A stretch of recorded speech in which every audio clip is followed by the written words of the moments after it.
संविधान केवल कानुनी दस्तावेज मात्र होइन, यो राष्ट्रको मार्गदर्शक सिद्धान्त हो जसले राज्य सञ्चालन, नागरिक अधिकार र शासन प्रणालीको ढाँचा निर्धारण गर्छ।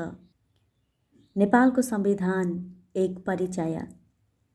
नेपालको संविधान 2072 साल असोज 3 गते जारी भएको हो, जुन नेपालको 7औं संविधान हो।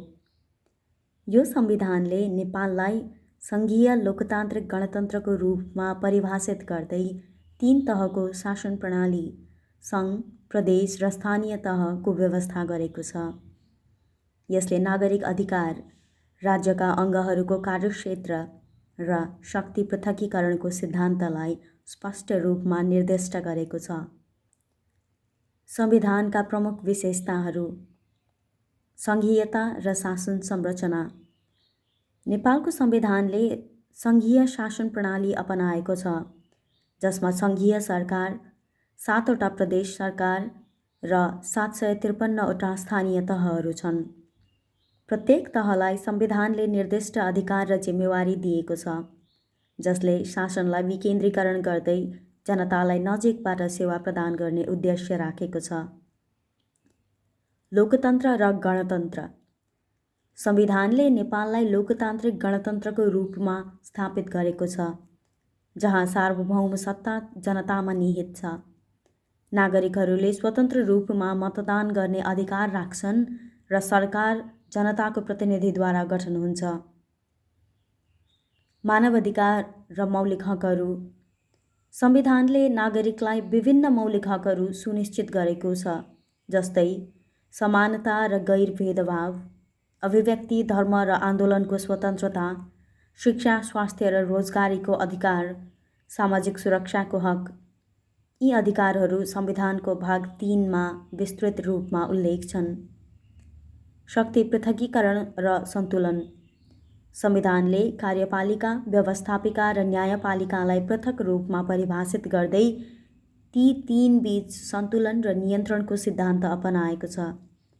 यसले कुनै पनि अङ्गलाई अत्यधिक शक्ति केन्द्रित हुन नदिई लोकतान्त्रिक प्रणालीलाई सुदृढ बनाउँछ। संवैधानिक सर्वोच्चता। संविधान राष्ट्रको सर्वोच्च कानुन हो। अन्य सबै कानुनहरू संविधान अनुसार हुनुपर्छ र संविधानसँग बाझिने कुनै पनि कानुन अमान्य ठहरिन्छ। सर्वोच्च अदालतलाई संविधानको अन्तिम व्याख्या गर्ने अधिकार छ। अब लागौँ सर्वोच्च अदालतको भूमिकातर्फ। सर्वोच्च अदालतले संविधानको व्याख्या गर्ने अन्तिम अधिकार राख्दछ। उदाहरणस्वरूप, प्रतिनिधि सभा विघटनपछि त्यस मुद्दामा अदालतले स्पष्ट पारेको छ कि प्रधानमन्त्री वा राष्ट्रपतिले संविधानमा निर्दिष्ट मापदण्डहरू पालना नगरी संसद विघटन गर्न सक्दैनन्। माफ गर्नुहोला, प्रतिनिधि सभा विघटन सम्बन्धी मुद्दामा अदालतले स्पष्ट पारेको छ कि प्रधानमन्त्री वा राष्ट्रपतिले संविधानमा निर्दिष्ट मापदण्डहरू पालना नगरी संसद विघटन गर्न सक्दैनन्। यस्तो विघटन संविधान विपरीत ठहरिन्छ र अदालतले त्यसलाई बदर गर्न सक्छ। नेपालको संविधानले राष्ट्रको राजनीतिक, सामाजिक र आर्थिक संरचनालाई स्पष्ट रूपमा परिभाषित गर्दै नागरिकका अधिकारहरू सुनिश्चित गरेको छ।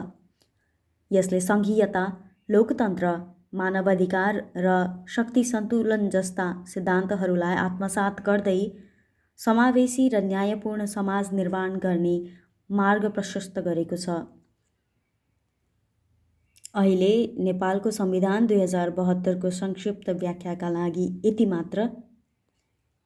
यदि तपाईँलाई संविधानका कुनै विशेष धाराहरू, अनुसूचीहरू वा अन्य पक्षहरूबारे थप जानकारी चाहिएको छ भने कृपया हजुरले कमेन्टमा सोध्न सक्नुहुनेछ।